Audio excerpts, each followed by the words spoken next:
Greetings, students of history and seekers of knowledge. This is Mr. Parsons here with another fantastic and utterly informative comic strip reading.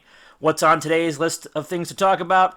Only the biggest ancient rivalry on record. The story of two city-states in Greece that thought that their ways of doing things were the only way to do things, and to absolute heck with whoever else might suggest otherwise.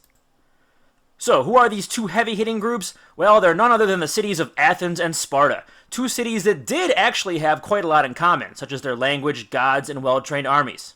But beyond that, were as different in their worldviews as any two groups could be. Athens and Sparta were the two most powerful city-states in the Peloponnesian Peninsula in Greece, which is the southernmost part. They were constantly getting into it over who was the best and biggest, and in some cases it even came to bloody long wars, where the body count reached fairly high levels. Even though these two despised each other, once in a while they did come together to defend their homes, such as when the much larger Persian Empire came a-knocking in 499 BC. So today's comic strip is called Peloponnesian Strangers, though we're going to find out really quickly that the two characters we'll be meeting are actually good friends, not that they'd admit it to anybody on most days. They'll be trying to convince you that their city-state is where all the glory and action is at, so as you listen in, you're going to have to make the call, comparing and contrasting the pros and cons of each. So, let's meet these two. Meet classical Greece's most argumentative neighbors, Draco and Cylon. Fact: the era in Greek history circa 500 to 336 BC is commonly known as the Classical period, or the Golden Age of Greek culture. That's the time period here where Draco and Cylon are getting along. Draco hails from the southern Greek city-state of Sparta, while Cylon makes his home in the coastal city-state of Athens. And like their respective hometowns, these two guys couldn't be more different. Just how different exactly? Well, let's check in with them for an example or two. Dogs, Cylon. Of course. They make better pets. They're strong, obedient, trainable. They can fight, too. No, Draco. Wrong as always. Cats make the perfect pets, precisely because they're not obedient or trainable like some ox. Cats are independent, graceful, beautiful. This almost sounds like a list of distinct Athenian qualities, doesn't it?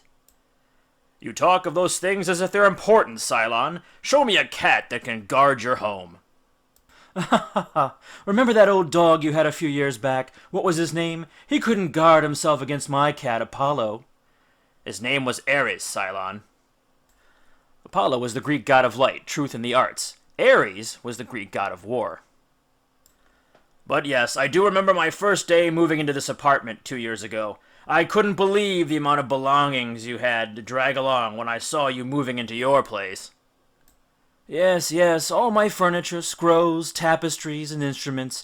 You, on the other hand, had only a bag of clothes and your weapons. That is all a man needs, Cylon. In Sparta, we live practically. Consider my room, a sleeping mat, a pillow, and my weapons on the wall. What more would you need? Well, how about art, literature, music, and sculpture? These are things that make life meaningful. It's the Athenian way of life. I mean, what would you do with all your spare time? We prepare for battle. Life is not as easy or as safe as you may think. How can you waste your time with such diversions when you have enemies everywhere plotting to conquer you? So what do I do with my free time, you ask? I train. I practice my sword fighting, my marching, my defensive maneuvers. And yes, every once in a while I'll reward myself with a snack of grapes. So I do enjoy myself a little. Athenians know how to fight too, Draco, but there's more to life than war. You were never as interested in broadening your cultural horizons as I was, enjoying art and music, admiring architecture, attending the theater. Wait, you went to the theater once, didn't you? What did you think of that? Wasn't it interesting? It was a Theban tragedy, and I found it to be mostly frustrating. It started off interestingly enough, but I soon found myself getting increasingly annoyed at all the talking. And these, I suppose you would call them characters, showed so much weakness, which would always lead to their downfall. After the third act, I lost all respect for them, as well as for the play itself. Draco, that's the point of a tragedy. These characters are flawed like real human beings. All of us have weaknesses. I think you Spartans put too much emphasis on strength. Spartans have to be strong, Cylon. Remember, when I spoke to you of my childhood? about how every Spartan baby is taken from his or her parents by the government and examined to see whether he or she is strong or weak. And if they are deemed weak, they are left to die on a deserted mountainside. The ones that are spared are taken to camps with other boys, while the girls are sent back home. I lived in these camps until my teens. My head was kept shaved, and I was given a single cloak to use as both blanket and clothing. We were whipped constantly to teach us that crying out for mercy was worse than death. This was just the beginning of a life devoted to becoming the most brutal, efficient warrior you can be. Your childhood stories never fail to amaze me, Draco. My childhood, on the other hand, was a paradise in comparison. I had toys, I read books. They hold an annual springtime festival every year in Athens for 3-year-old boys, where they receive gifts. I remember starting school when I was 7, though none of my sisters were allowed to attend. Hearing stories about your childhood often make me wonder what it must be like to grow up as an Athenian. Hey, that reminds me. Remember that time we lost that bet with our neighbors? We had to switch habits for 2 days. I had to live like a warlike, serious Spartan, and you had to be an intellectual, cultured Athenian. Ha! Those were good times. But honestly, Cylon, intellectual, warlike, cultured, serious. Despite all these labels and differences, we're all Greek, are we not?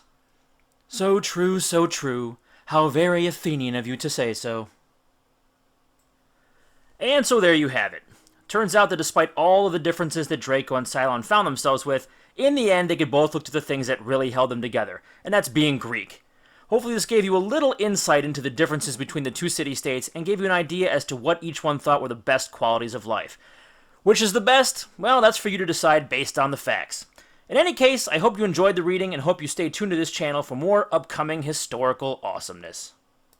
If you're an educator using this video, feel free to subscribe as well as download the print version of this comic from the link in the description below to use with your classes as they read along. Thanks for the support, and thanks for watching.